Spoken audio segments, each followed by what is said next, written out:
할렐루야, 반갑습니다. 특별히 시카고 베델 장로교회로 인도하여 주신 하나님께 너무 감사드리고 주님께 영광 돌려드립니다. 저는 아주 기쁜 게 이 자리에서 과테말라에서 만났던 이 귀한 분들, 목사님을 비롯해서 장로님 두 분 이렇게 또한 만나뵐 수 있게 돼가지고 너무 기뻐요. 하나님이 특별히 이 가운데서 또한 말씀을 통해서 저에게 새로운 도전을 주고 역사하시리라고 믿습니다. 저는 어저께 아침에 새벽에도 잠깐 얘기했지만 1.5세입니다. 1.5세지만 요새 조금 더 젊은 친구들이 얘기하는 것은 1.7세에 가까워요. 2세까지는 아니고 한국에서 태어났기 때문에 1.7세. 근데 코리안 아메리칸, 미국의 1.7세가 아니라 저 멀리 우리 한국과 지구 땅 끝에 있는 아르헨티나에서 자랐습니다. 아르헨티나는 특별히 이렇게 제가 어려서 이민 가가지고 쉽게 얘기하는 게 있어요. 어르신들이 어딘지 잘 모르니까 한국에서 지구를 그냥 뻥 뚫고 딱 반대편까지 뚫는다 그러면 바로 아르헨티나가 나온다. 그러니까 여기 미국에서는 남미 끝입니다. 먼 끝에 한 장로님과 이렇게 얘기 나누면서 저희 처음 이민 갔을 때 얘기를 나눴는데, 제가 아르헨티나 이민 간 것은 1975년도 바로 장로님이 파라과이에서 미국으로 떠나오실 때더라고요. 3일 거쳐 갔습니다. 한국에서 도쿄로 가서, 도쿄에서 토론토로 가서, 토론토에서 페루 리마로 가서, 리마에서 칠레 산티아고로 가서 거기서 아르헨티나로 들어갔어요. 근데 아주 어렸을 때입니다. 부모님 손잡고 아르헨티나 처음 들어갔었어요. 그래서 제가 자라면서 항상 가지고 있었던 문제는 아이덴티티 크라이시스, 내가 누군가 하는 질문이었어요. 겉으로는 한국 사람처럼 보이지만 속으로는 아르헨티나 사람에 더 가까웠습니다. 왜냐? 어려서 자라면서 내가 한국 사람인 것을 메인테인 하는 것보다는 아르헨티나 사람처럼 살아가는 것이 더 쉬웠기 때문에, 더 편했기 때문에 그 사람들을 닮아가려고 노력했어요. 제가 하이스쿨 끝나고 미국으로 유학 오면서 저희 부모님들 좀 마음 힘들게 했습니다. 이제 나이가 들어가지고 제 딸이 시갈 나이가 이제 다 넘어가니까 딱 생각이 드는데, 저희 아버님한테 그랬어요. Don't expect me to marry a Korean. 한국 사람이랑 결혼할 거를 기대하시지 마세요. 그러고 미국 왔는데 그래도 하나님의 은혜로 한국 사람이랑 결혼했습니다. 사모가 같이 동행했어요. 잠깐 일어서서 인사드리고. 근데 사모도 겉으로 보기는 한국 사람이지만 속으로는 아르헨티나 사람이었습니다. 저보다 1년 늦게 아르헨티나로 이민 갔었어요. 근데 멕시코로 이제 나중에 선교사로 헌신해서 가서 있게 되는데, 멕시코 목사님들이 저에게 당신 아이덴티티 문제 가지고 고생하는데 우리가 해결시켜 줄게 그러더라고요. 당신은 출생을 하는 한국 사람이고 아르헨티나 사람으로 입양됐고 미국에서 교육받으면서 미국인처럼 살려 그러지만 이제 멕시코 선교사로 와서 마음으로는 멕시칸입니다.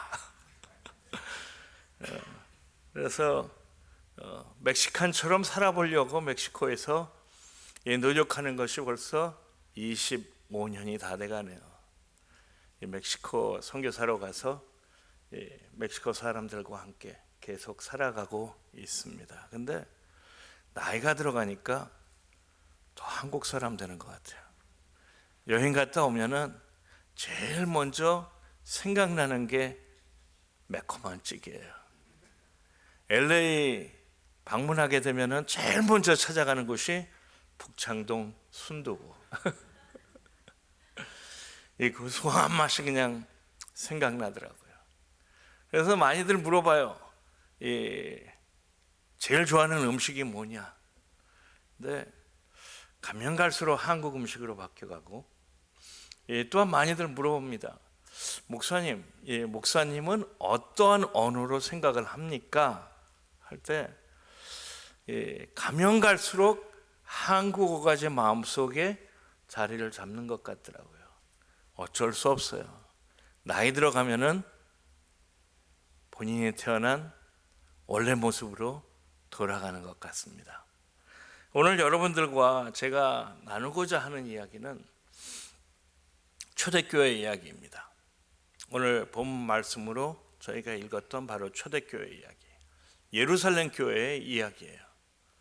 근데 이 예루살렘 교회 이야기와 그리고 이 사도행전에 나오는, 목사님이 사도행전 이제 같이 말씀 이 베델교회 성도님들과 보시고 있다고 얘기하셨는데, 사도행전 교회 이야기 전체를 살펴보면서 교회의 모습이 무엇이고 어떠한 사명을 가지고 우리가 교회가 되어야 되는지, 그런 이야기를 나누고 싶습니다.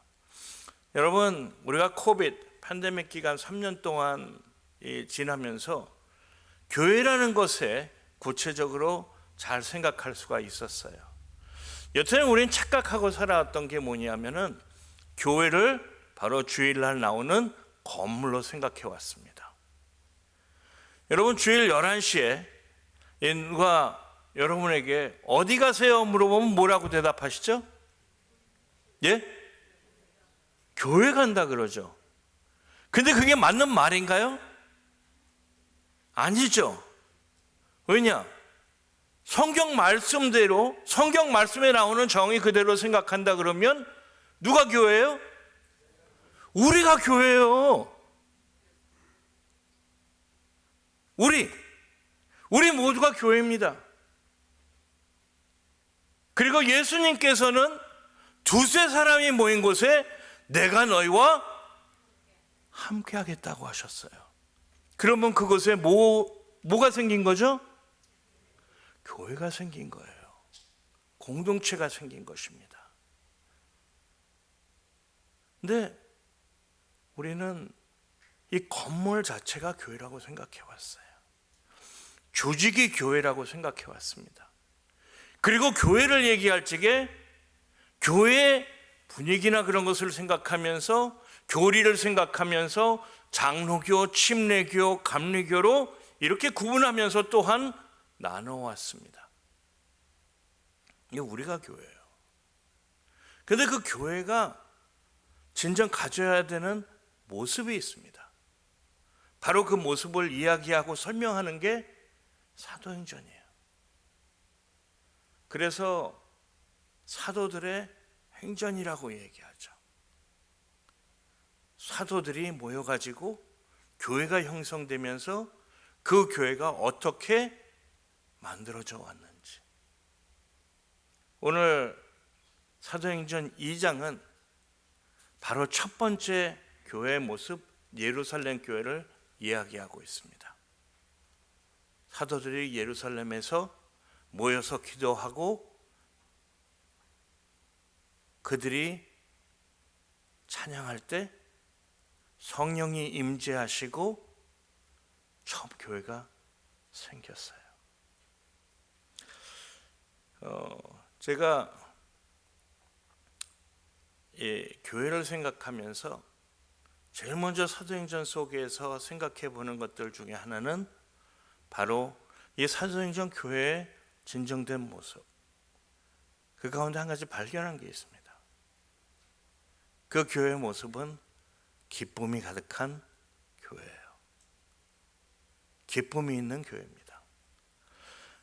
신학자들은 사도행전 얘기할 적에 사도들의 행전이라는 것보다 성령의 행전이라는 것을 많이 얘기해요. 성령님께서 역사하시는 바로 그 모습. 근데 이 신학자들 가운데 한 분, 이 타우센드라는 그 분은 이 교회를 얘기하면서 사도행전의 모습을 얘기하면서 그는 두 번째 사도행전의 주제는 바로 기쁨이라고 얘기합니다. 기쁨. 근데 안타깝게도 오늘날 저희가 교회의 모습을 살펴보면, 교회에 있는 성도들의 모습을 살펴보면 기쁨이 별로 없어요. 여러분들 옆에 계신 분 한번 얼굴 쳐다보시기 바랍니다. 진짜 기뻐하는 얼굴인가 아닌가? 모습이 어떤가 한번 보세요. 진짜 기쁨이 있는가? 아니면은 오늘 내가 골프장에 갔어야 되는데 여기 끌려왔어 하는 그런 그 슬픈 얼굴, 영어로 그럼피라고 얘기하죠. 근데 많이들 이렇게 얘기해요. 오늘날 교회 가면은 그럼피한 사람들이 많다고 얘기합니다. 찌그러진 얼굴 가지고. 교회에 처음 왔을 때 여러분을 반기는 사람의 얼굴을 통해서 여러분은 무엇을 처음 하게 되십니까? 저는 멕시코에서 오랜 선교 사역을 끝내고 LA에 돌아왔을 적에 미국의 청년들로 가득 차는 교회들을 방문해 봤습니다. 요새 미국의 교회들이 어떻다 그러죠? 죽어간다고 얘기하죠. 유럽처럼 교회가 죽어간다 그래요. 많은 미국 교회에 가보면 할머니 할아버지들밖에 없어요. 유럽에 가보니까 영국에 스폴전 목사가 설교했던 바로 그 교회를 가보니까 박물관이 되어 있더라고요. 교인이 없어요. 세계에서 설교를 제일 잘했다고 이야기하는 목사님이 사역했던 바로 그 교회에 아무도 없어요. 박물관이 되어 있습니다. 감리교 이 운동을 시작했던 그 목사님 교회도 아무도 없고 박물관이 되어 있습니다.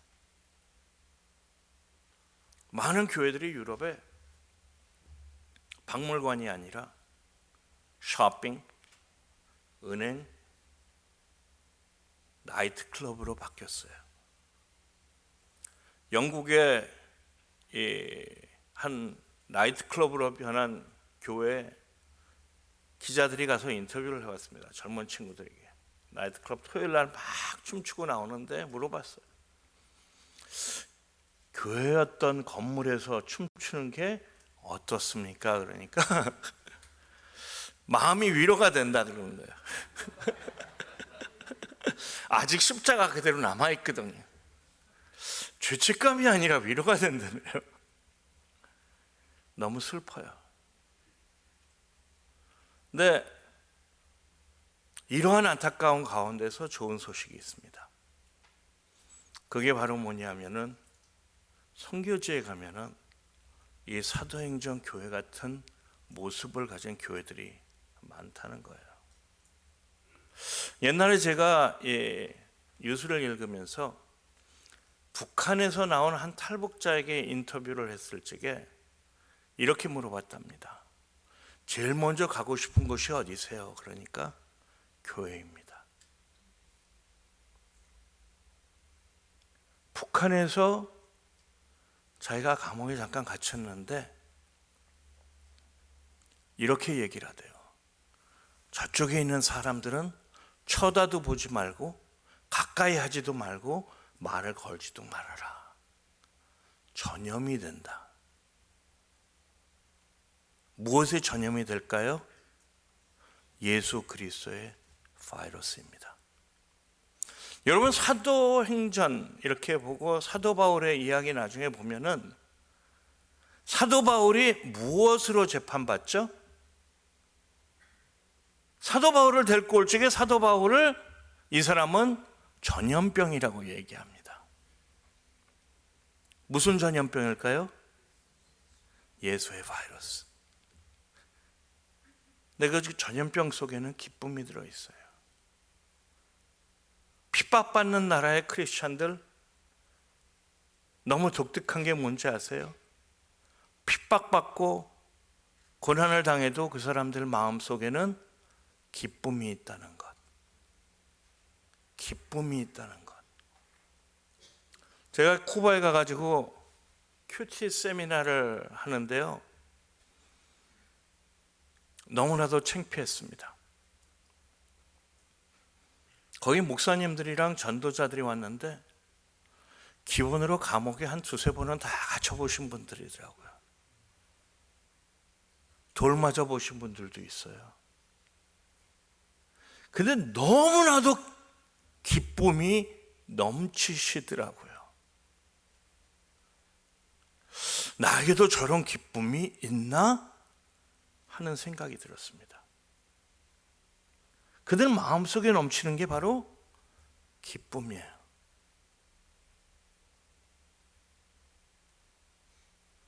창피했던 게 뭔지 아세요?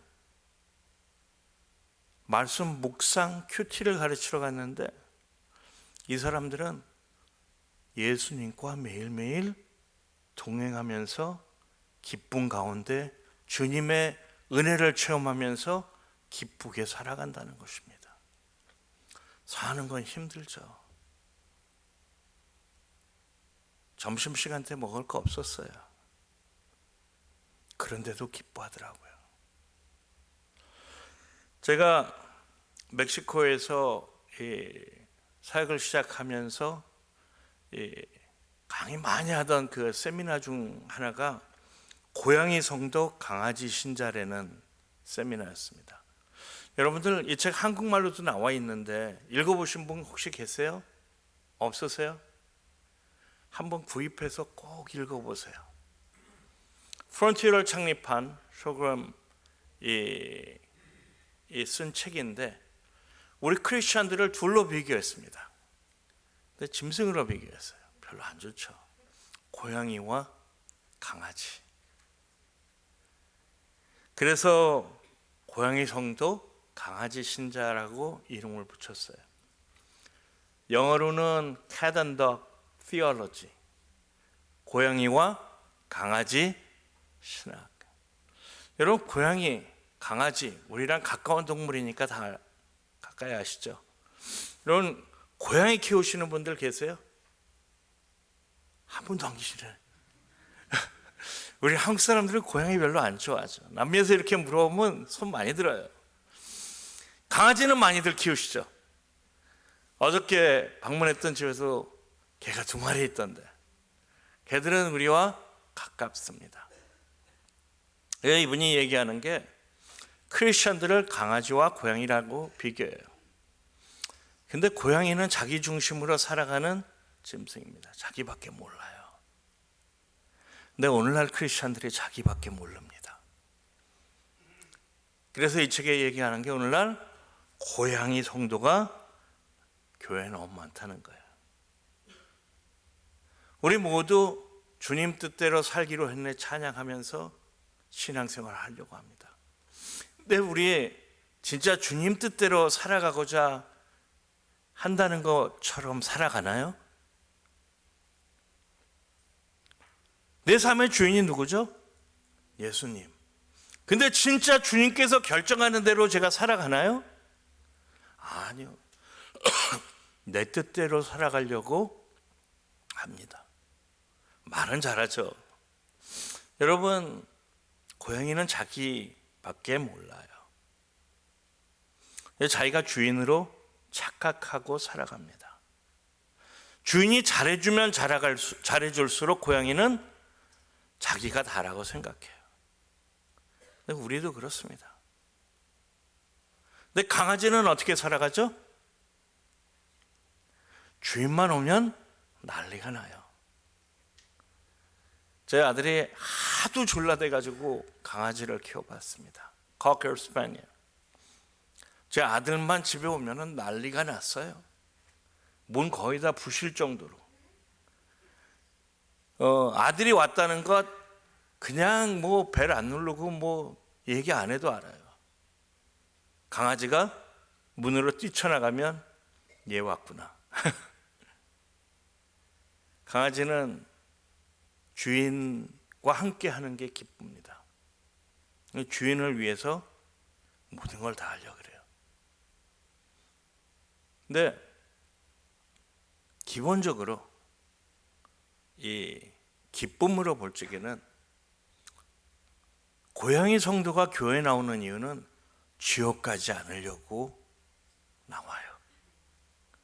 지옥불에 빠져 죽기 싫으니까. 그러니까 교회에 나오는 게 기쁜가요? 기쁘지 않나요? 기쁘지 않아요. 억지로 나오기 때문에 기쁨이 없어요. 근데 강아지 신자는 어떻게 교회에 나올까요? 강아지가 주인을 만날 때 기뻐하는 것처럼 기뻐하는 마음으로 나오게 됩니다. 아침 일찍부터 준비하고 오늘날 교회 가서 주님을 만날 텐데 너무 기쁘기 때문에. 여러분, 초대교회 교회의 원형입니다.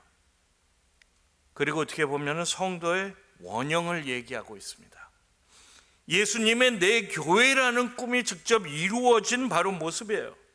성령이 강력한 강림으로 시작된 첫 모습입니다. 그리고 그 부흥과 능력의 내용을 봐서 우리가 본받아야 될 점들이 많아요. 근데 교회가 이 세상 속에 있기 때문에 우리가 성도로서 세상 속에서 살아가기 때문에 우리는 교회로서 주위 사람들로 평가를 받지 않을 수가 없습니다. 평가라기보다는 어쩌면 교회와 성도들을 바라보면서 주위 사람들이 주변이 느끼는 감정이라고 얘기할 수가 있어요. 그들의 반응에 우리가 꼭 흔들릴 필요는 없지만 그 사람들이 바라보는 바로 그 느낌이 우리의 정확한 실체일 수도 있기 때문에 우리는 주의를 기울여야 됩니다. 근데 교회라는 모습을 얘기할 때 오늘날 긍정적인 반응이 없어요. 한국에 이렇게 보면은 교회를 바라보면서 재미난 이야기들이 너무 많이 나오더라고요. 그리고 교회 내에서도 그런 이야기들이 나옵니다. 고양이 성도가 너무 많다 보니까 그런 것 같죠. 교회가 고양이 신드롬으로 아파하고 있다고 얘기합니다. 한국에서 오늘날 이야기 들으면 가나안 성도라고 얘기 많이 하죠. 들어보셨나요? 가나안 성도, 교회를 안 나가는 사람들. 성도긴 성도인데 교회 참여하나요?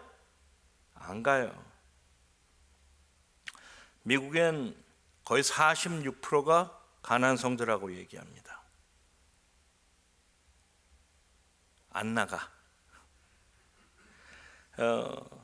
미국에서 20대 청년들 대상으로 엔케이트 조사를 했다고 합니다. 크리스찬을 바라봤을 때 느끼는 게 뭡니까? 할 때 거의 91%의 청년들의 얘기가 크리스찬들은 무조건 안티게이입니다. LGBT 무조건 반대예요. 91%. 그리고 크리스찬들은 하이퍼 비판적인 사람들입니다. 너무나도 비판만 많이 해요. 83%. 그리고 마지막으로는 하이퍼 판단적, 비슷하죠? 판단하는 사람들이에요. 83%. 이 한마디로 크리스천에 대해서 이 젊은 친구들이 느끼는 감정은 뭐냐 할 적에 위선자랍니다. 위선자. 사랑한다고 얘기하지만 사랑을 얘기하지만 사랑하지 않는 위선자. 한국도 마찬가지예요.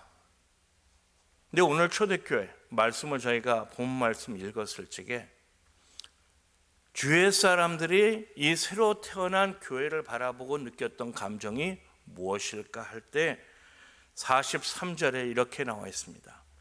사람마다 두려워하는데 사도들로 말미암아 기사와 표적이 많이 나타나니. 두려움, 그것이었습니다. 두려워했다는 이야기예요. 근데 여기에 두려움이라는 단어가 우리가 착각할 수가 있어요. 두려움이라고 얘기할 때는 두 종류의 두려움이 있습니다. 하나는 무서워서 두렵다는 얘기를 써요. 영어로 fear.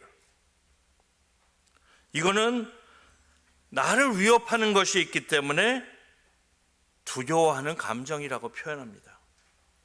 근데 그 밑에 깔려 있는 것은 바로 분노예요. 적대감을 일으키는 두려움입니다. 근데 두 번째 두려움이 있어요. 그것은 영어로 표현합니다. 어우라는 것은 경외함에 비슷해요. 이 단어에서 나온 단어가 awesome이라는 단어예요. 그래서 영어 성경에 오늘 말씀 43절을 이렇게 찾아보면은 많이들 they were filled with awe.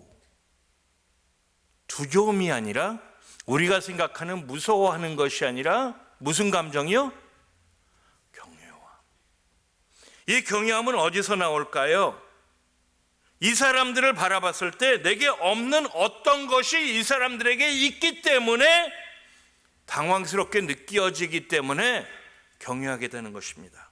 나하고 같은 공간에서 살고 나랑 똑같은 상황 속에서 살아가고 세계를 경험하고 있지만 이 사람들은 뭔가 달라요.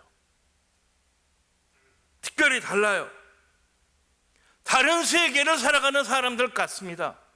그러기 때문에 느끼는 감정, 그 경외함이에요. 그 바닥에는 부드러움과 도전과 신선한 충격이 있다는 것입니다.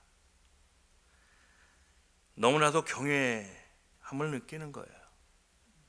그런데 무엇이 이 사람들을 그렇게 놀랍게 만들었을까요? 그것이 바로 기쁨이에요. 여러분들 선교지 가면은 선교지 가서 단기 선교를 가서 여러분들이 그 교도에서 교회들을 체험할 때 제일 느끼는 게 가난하고 힘들게 사는 것 외에 한 가지가 있습니다. 이 사람들 마음속에 있는 기쁨이 있어요. 제가 멕시코에 제일 먼저 사역하게 된 것이 티후아나에 있는 교도소였습니다. 근데 그 교도소에 있는 교회에서 죄수들이 예배드리는 모습 속에는 그 말로 표현할 수 있는 이 경외함이 있었어요. 그렇기 때문에 당일 선교로 이 교도소 간다 그럴 적에 항상 따라다니는 분들이 있었습니다. 그것을 다시 체험하기 원하고 싶기 때문에. 단기 선교 한 번 가고 생각하면은 불편한 게 많아요. 잠자리도 그렇고 먹는 것도 그렇고 거기서 하는 게 다 힘들어요. 그런데도 왜 단기 선교 계속 다니던 사람들은 꼭 따라가고 싶어 하는지 아세요? 이런 모습을 체험할 수 있기 때문에. 우리가 미국에서 느낄 수 없는 이 기쁨을 체험하고 돌아올 수 있기 때문에 그렇습니다. 도대체 이 기쁨은 어디서 나오는 걸까요?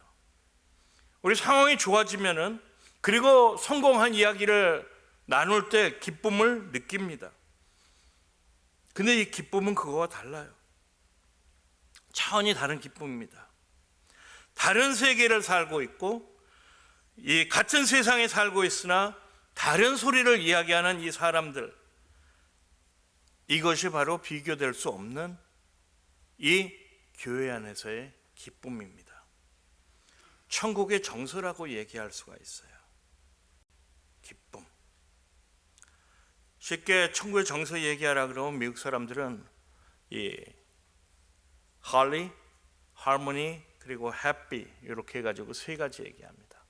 미국 사람들은 이 앞에 글자 똑같이 사용하면서 단어 사용하는 거 좋아하죠. 그래서 3H라고 얘기해요. 거룩되고 할모니하고 행복하고.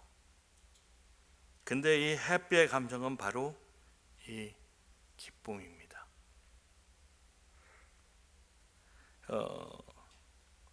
이 행복, 바로 이 기쁨. 여러분들, are you happy? Are you really happy? 진정으로 여러분 행복하고 기쁘세요? 여러분, 주님이 우리 마음속에 있으면 우린 기뻐요. 우리 가정에 이 기쁨이 있으면 행복한 가정이 됩니다.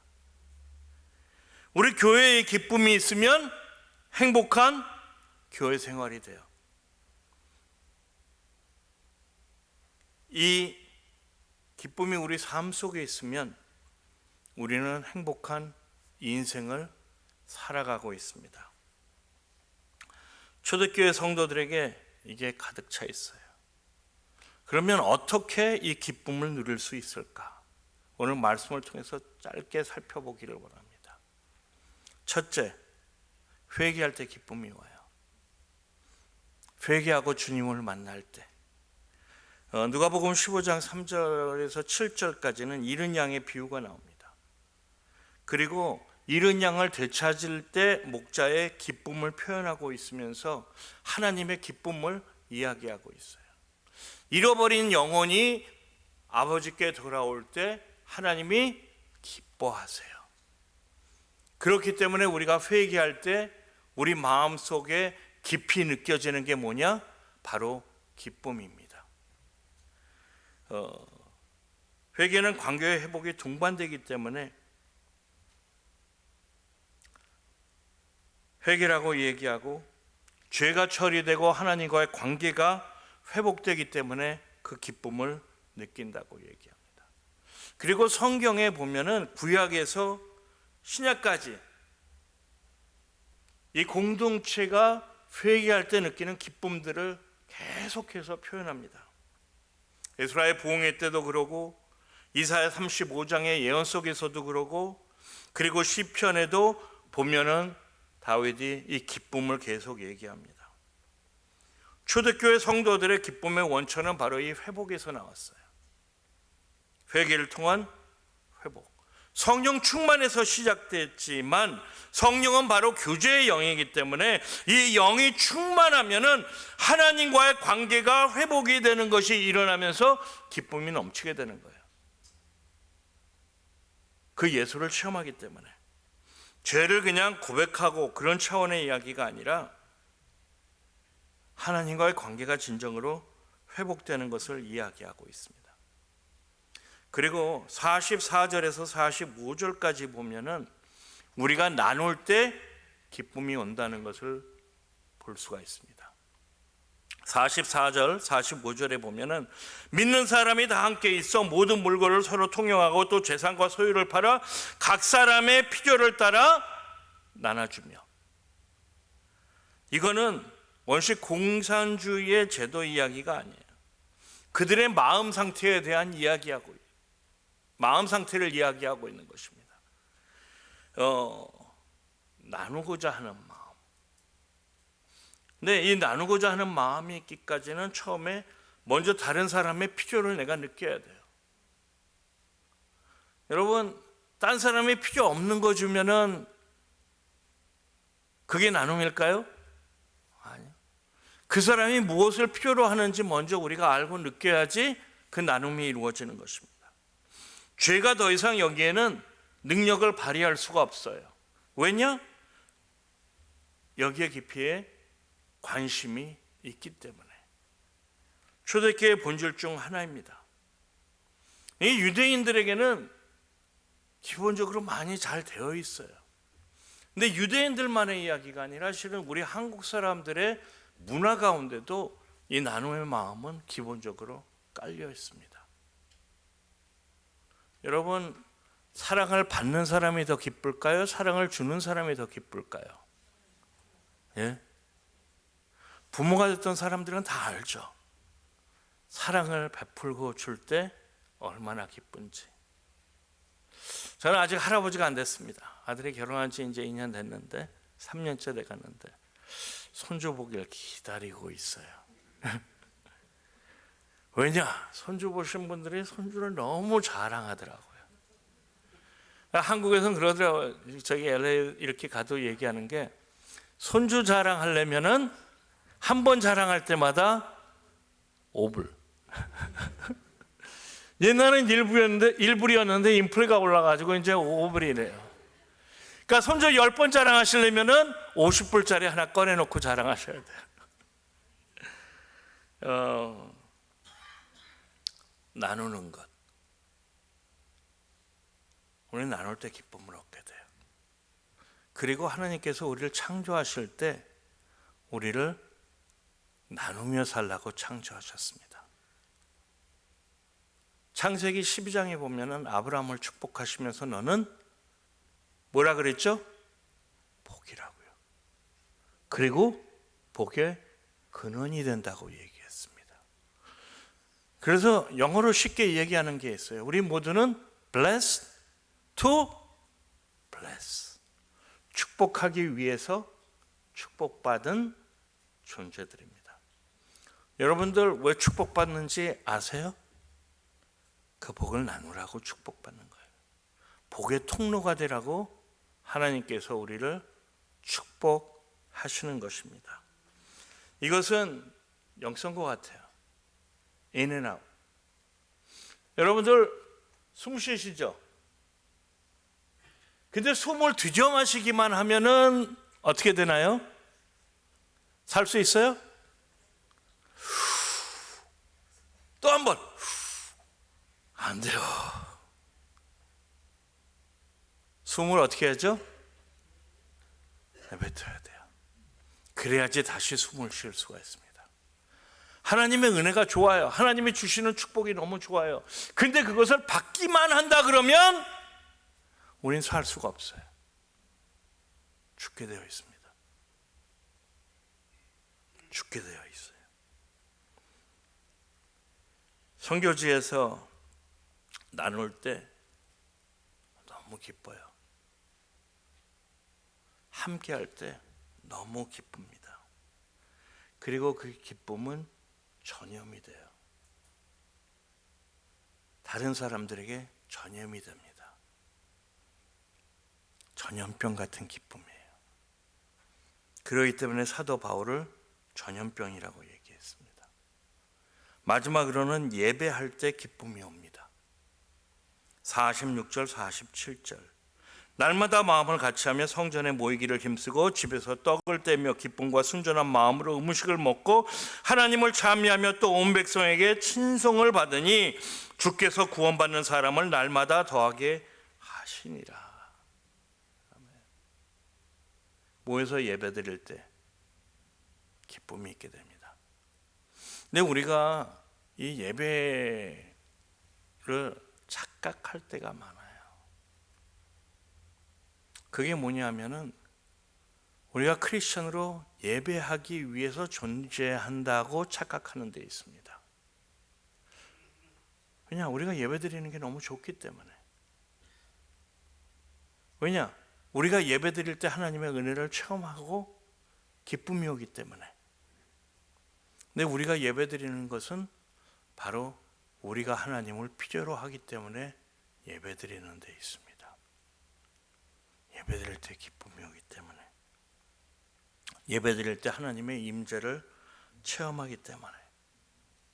이 예배는 꼭 주일날 여기서만이 아니에요. 가정에서 두세 사람이 모여서 주님을 찬양하며 말씀을 나누고 떡을 뗄 때 우리는 그 기쁨을 체험하는 것입니다. 말라기 4장 2절에 보면 네 이름을 경외하는 너에게는 의로운 해가 떠올라서 취조하는 광선을 바라리니 너희가 나가서 외양간에서 나온 송아지같이 뛰리라.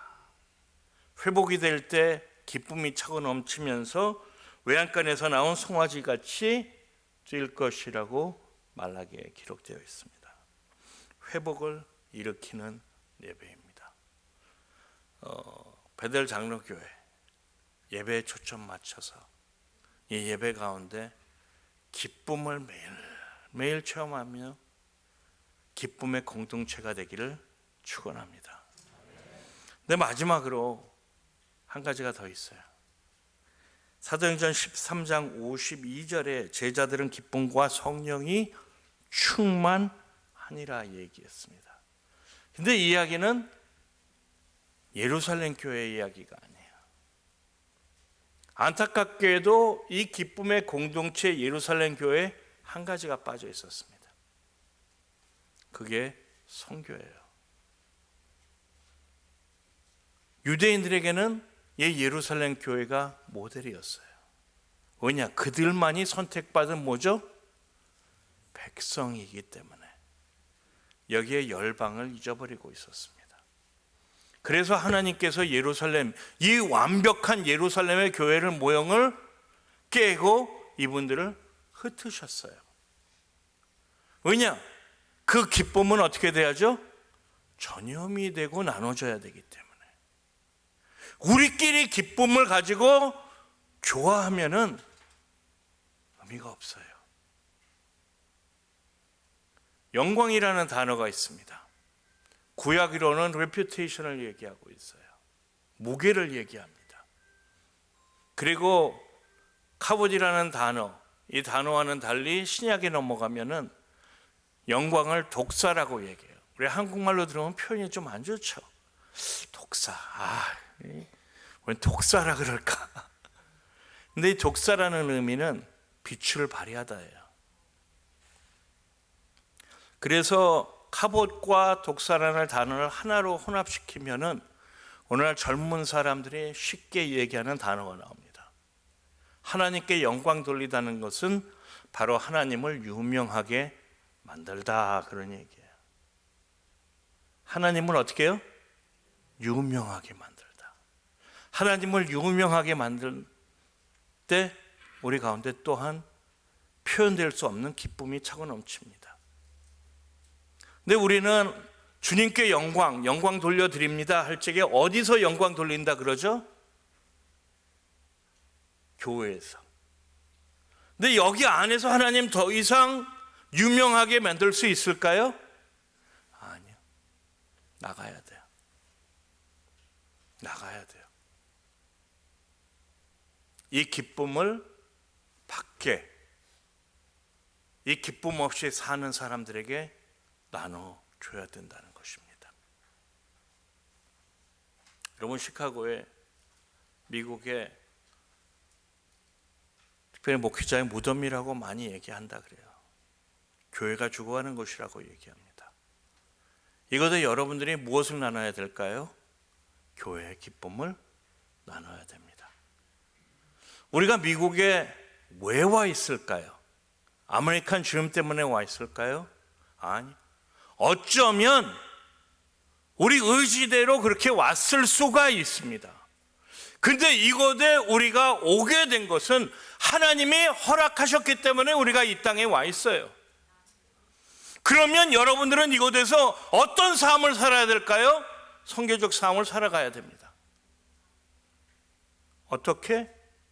여러분들 마음속에 넘치는 기쁨을 나눠주면서, 그 기쁨을 전염시켜가면서, 기회가 있으면 멀리도 가세요. 그곳에 있는 공동체의 기쁨을 또한 체험하시고, 그곳에서도 그 기쁨 나눠주시고, 여러분들이 그 사명을 감당할 때 여러분들 삶 속에는 말로 표현될 수 없는 기쁨이 차고 넘칠 것입니다. 회개를 체험하며 회개 속에서 기쁨의 삶을 사시기를 축원합니다. 나누며 나눔 속에서 하나님의 기쁨을 체험하시기를 축복합니다. 진정된 예배 속에서 하나님의 기쁨을 매일 누리시면서 살아가시기를 주님의 이름으로 축복합니다. 그렇지만 우리만의 그것이 아닌 그 은혜를 선교로 나눔 가운데서 기쁨과 성령의 충만함이 여러분들 삶 속에 매일 함께 하시기를 주님의 이름으로 축복합니다. 이 기쁨, 고요만 있으면 고인물 돼요. 물이 오랫동안 고여지면 어떻게 되죠? 아무리 좋은 거라도 썩게 돼 있어요. 여기 마시는 생수가 있습니다. 좋아요. 근데 이거 좋다고 나 혼자만 간직하면 어떻게 되죠? 시간이 가면서 아무리 좋은 생수라 그래도 고인물은 썩게 돼 있어요.